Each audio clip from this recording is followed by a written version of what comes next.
Hey, good morning, Justice Warriors. I am doing my Cliff Notes from yesterday's extremely long live, so I apologize for being a day late and a dollar short, but I do what I can.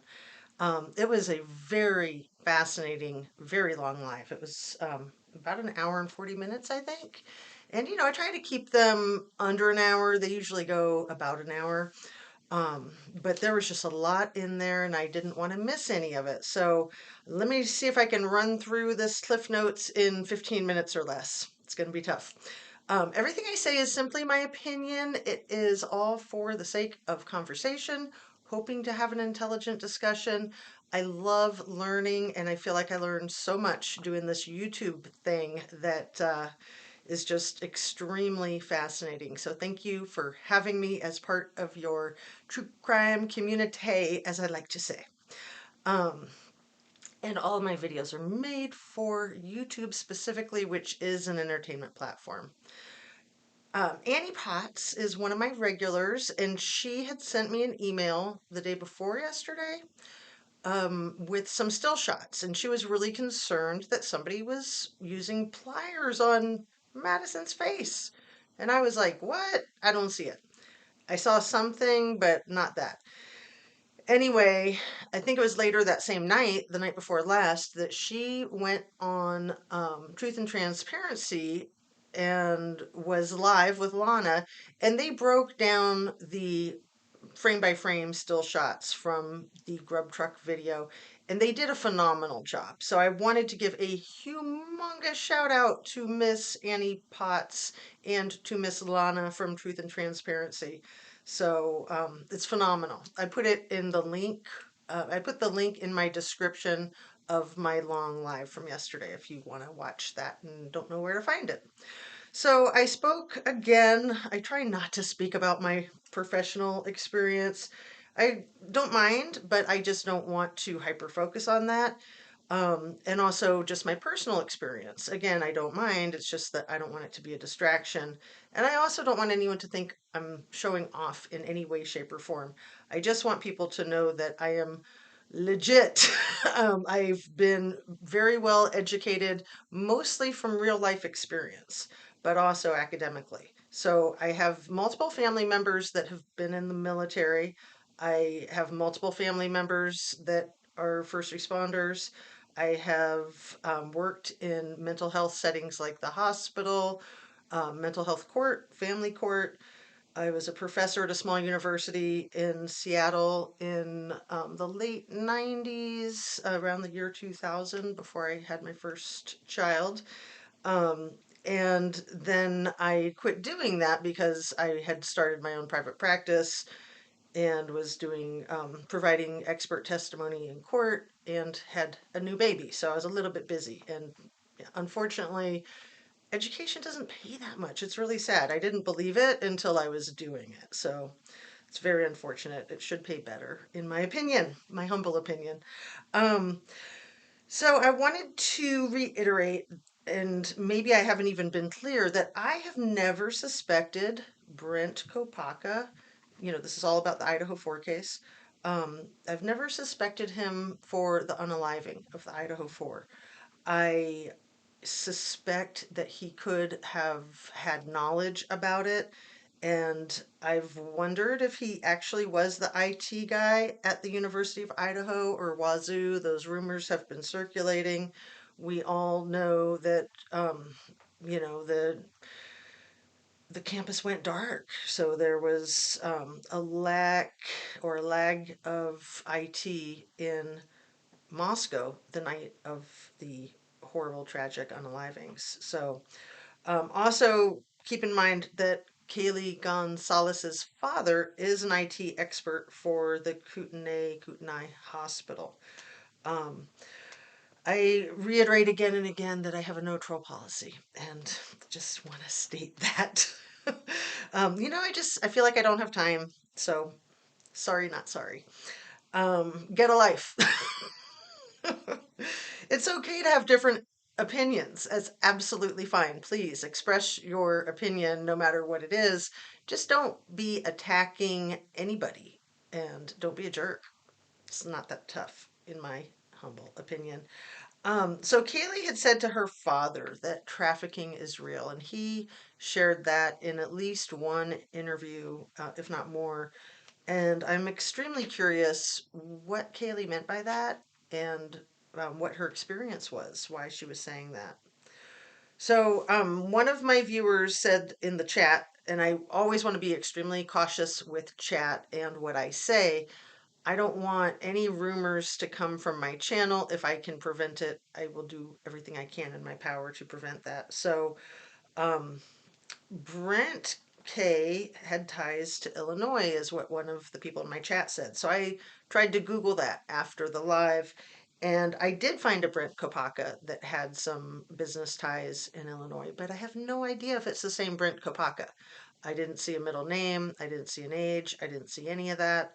And I know those things about the Brent Kopaka that was the SWAT fatality on December 15th of 2022, that he was 36 years old and that he was the oldest of six kids and his middle name was Lee and he grew up in Idaho, and his military combat history and having the head injury and the PTSD and being a paratrooper in the 82nd Brigade, which is the same thing that Brett Payne and his brother Kyle Payne did. And Brett Payne was actually in the 82nd Brigade like Kopaka, but he was there many years after, or at least a few years after. It's my understanding that Kopaka was there in Afghanistan from some maybe one or two tours between 2005 and 2009. And Brett Payne didn't join the military until maybe 2011-ish, and his older brother Kyle may have joined the military around 2009. So there might have been some crossover of Brent Kopaka meeting Kyle Payne in Afghanistan, but I don't know that there was. And Kyle Payne is still in the military, and he was not in the 82nd Brigade, I don't think, but he also was a paratrooper into denied access areas, which is extremely dangerous work for anybody who does not know that. Um, so Brett Payne, it looks like he owns an IT company in Illinois, so that's interesting. We know that he owns that meats and locker company 30 miles, 30 minutes south of the Canadian border. So the age difference with the Payne brothers and Brent Kopaka, I find interesting because at the time of Kopaka's death, he was 36 years old. I believe at that point in time that Kyle Payne was about 34 years old and that Brett Payne was about 32 years old. So they're relatively close in age. Um, Jumping into the situation with the night that the Idaho 4 happened and the following day, I do not understand how the coroner could not have been allowed into the crime scene until after 5 that day. So Brett Payne is still, I believe, the lead detective on that case, and he didn't arrive until 4. He's a corporal, and he showed up, I think it says in his affidavit, with his supervisor, the sergeant, and um, the G family, Kaylee's family, was officially notified somehow at 4:30 that she was deceased, but the coroner didn't get into the crime scene until after 5. So that makes no sense. As far as I know, no next of kin is going to be notified formally, officially, until the coroner makes a positive ID. So I don't understand how that happened. Maybe I'm missing something. And you know, there's a lot to know about the law. There's a lot to know about ethics. There's a lot to know where law and ethics cross over. So something might be legal and still unethical. Something might be ethical and seem like it's illegal. So it's a lot to know. And the difference between privileged information, confidential information, and high security clearance, those are all quite different from each other. So confidentiality does not go as far as privileged information or high security clearance. High security clearance is like you cannot speak to anybody about what you do, not even your spouse, which that's kind of illegal. You're supposed to be able to speak with your spouse about anything, but it's tricky. So the report of the Kopaka SWAT team incident should be coming out soon, I would think, in the next few weeks. It could be out any day, as far as I know. Maybe it came out today and I just haven't seen it. It'll be interesting. So in the YouTube land, people are absolutely assassinating the character of the criminal defendant. And in the event that the criminal defendant is guilty as charged, you know, I wouldn't argue against the death penalty personally.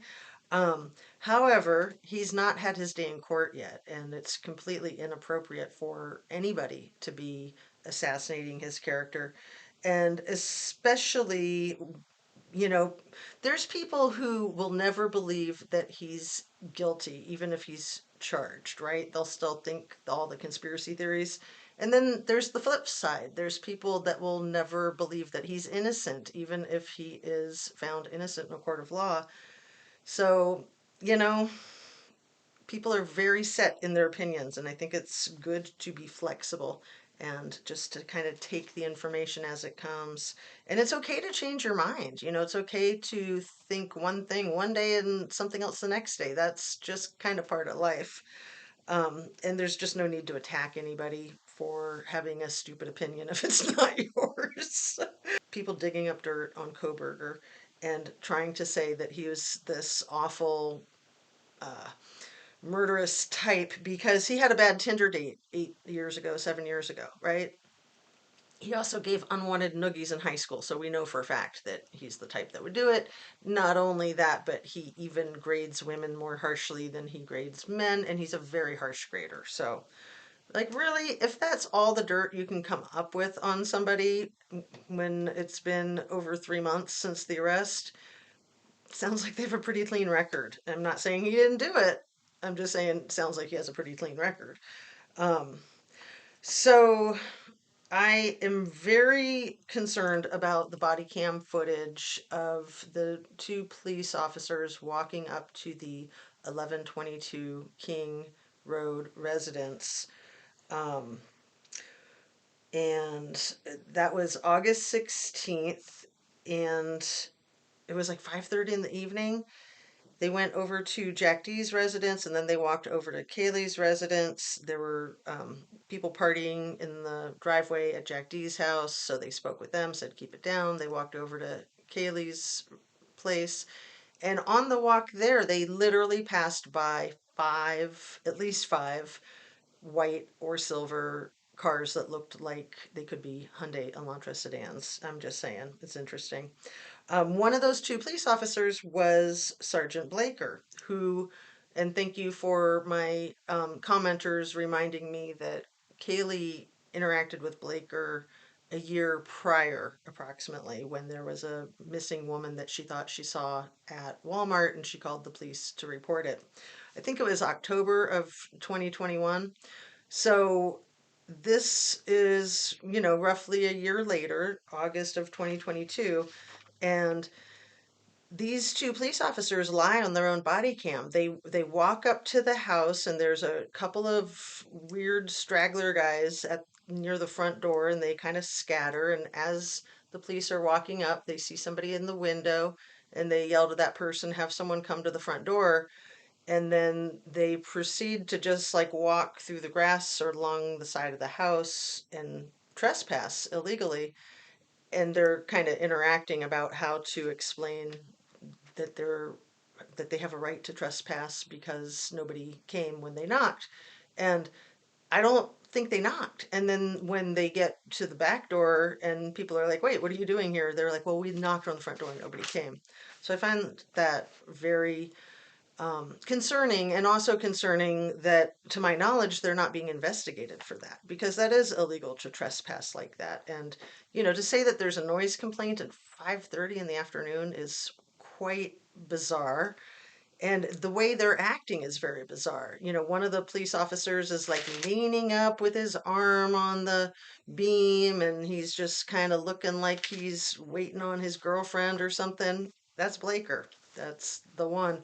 He gets Kaylee's phone number at the end, and I don't know how or why he just kind of slides that in there, and she gives him her phone number as if it's part of the police interaction, basically.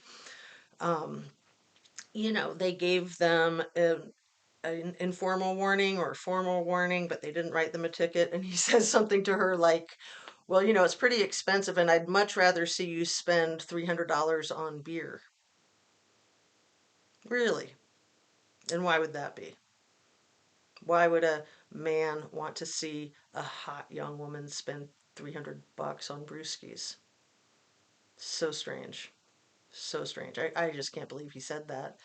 And the other guy says, huh, no access to the balcony. What? And it looks to me like they're kind of making some hand signals at each other. I mean, maybe I'm seeing things, but as they're walking up and as they're standing there waiting for somebody to come out, it's like they're communicating off camera, kind of, maybe, possibly. Crime Circus did a new one yesterday that I watched right before the live, and that guy is amazing. I love his work. And I called him a kid in my video when I was complimenting him, and I hope that he doesn't hear that and take that as an insult. It's just that I'm an old lady. So, anybody under 30 to me is a kid, seriously. It's funny, but no, he's a man. He is absolutely a guy, a dude, and I just wished that I could have taken that back. I could have edited it out, but then I would have lost all my comments and all that stuff. I hate when that happens. Um, so I forgot to mention when those two cops walk up to the house right before they go through the side yard, and the two weird looking guys that scatter. One of them is wearing this backpack that's like literally buckled. Like he looks like a little 5-year-old kid, but he's like maybe 25 or 30, and he's just really suspicious. And he says he lost something, but I can't make out what he says he lost. And the cops give him a business card, and he just like looks so off. And he had been like right next to their front door when the police arrived. And same with this other guy. And they both just like kind of ran away as the cops arrived. But the one mumbling guy with the backpack was just really bizarre, and seems to me that that would be somebody that they should investigate in this awful slaughter that happened, what, 2 months after? Yeah, 3 months after. 3 months after that day. So, um, yeah, I think that's about it. Did I get through it in 18 minutes? Okay, I better wrap it up. Thanks so much for watching, and take really good care of yourself. Always make sure you drink your water, that you're kind to people, that you eat healthy, that you exercise. Most importantly, get your sleep.